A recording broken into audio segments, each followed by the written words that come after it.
Sorry.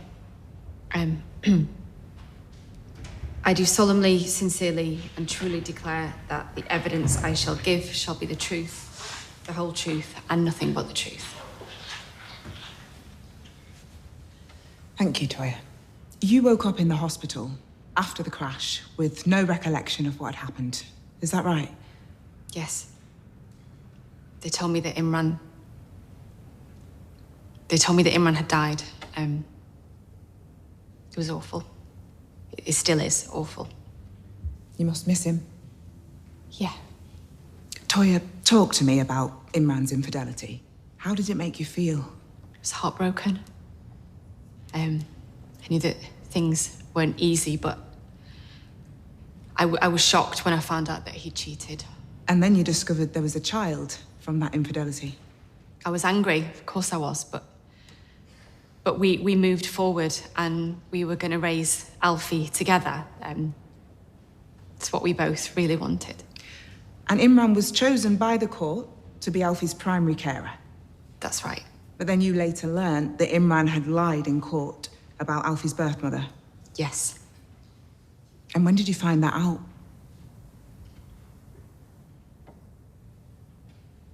I know it's difficult to remember precisely, but did you learn about him lying in court before or after the crash? There are things about me you don't understand. Everything that I have done, I did for you. Mistakes, lies, they catch up to you eventually. Mrs. Habib, can you answer the question? Sorry. It was after the accident. He'd left me a voicemail which suggested that he was going to tell me what he'd done, but he never got the chance. And you deleted that voicemail? I did. Why? I was scared. It was a stupid thing to do, I know that, but I was terrified that it would make the crash look like it wasn't an accident. And it was. It was an accident. So you deleted the voicemail out of fear? Yes.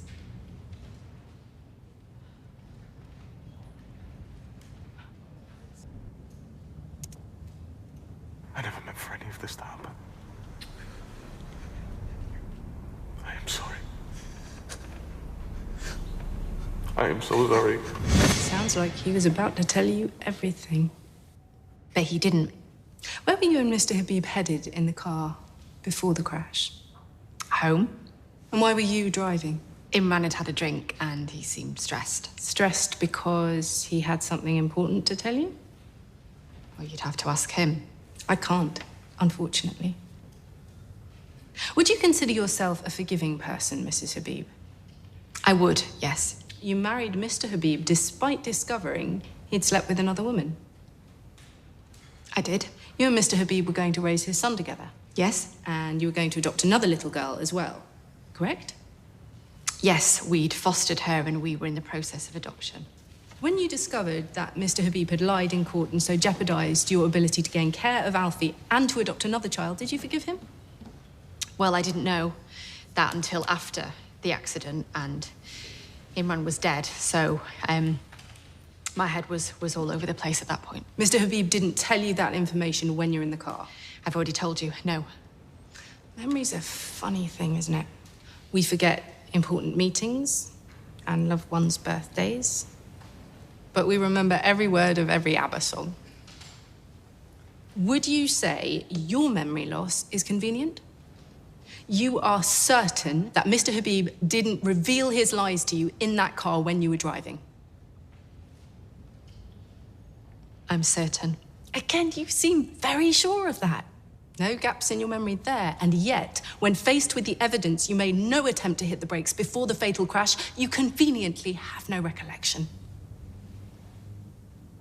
Know for certain that you didn't talk about Imran perjuring himself, but you have no memory of what you actually did talk about.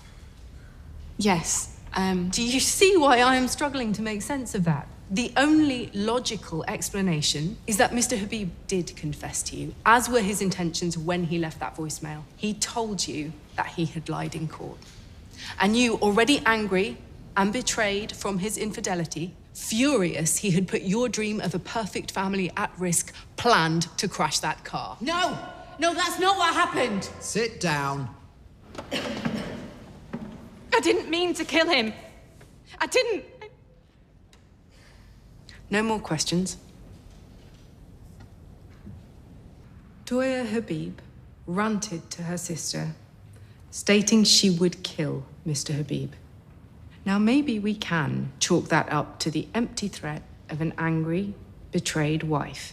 But when accompanied by Miss Neelan's statement and the deleted voicemail, a voicemail where Mr. Habib is clearly intending to confess what he did despite knowing his wife may well hate him for it, the convenient memory loss, and failing to brake, ending in a fatal crash for Mr. Habib.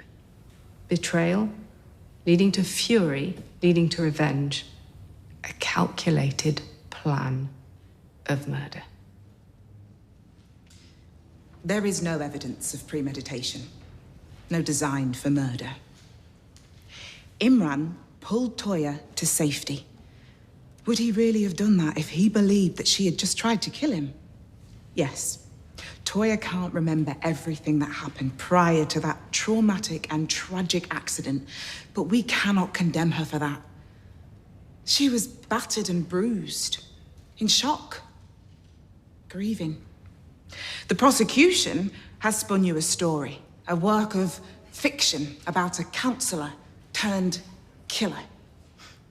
It's the stuff of cheap thriller novels and utterly wrong. Has the prosecution really convinced you beyond all reasonable doubt that Mrs. Habib intended to kill her husband? She lost the love of her life that day. And now she stands here before us, accused of something that she hasn't and would never do.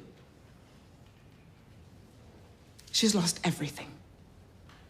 We cannot take her freedom too.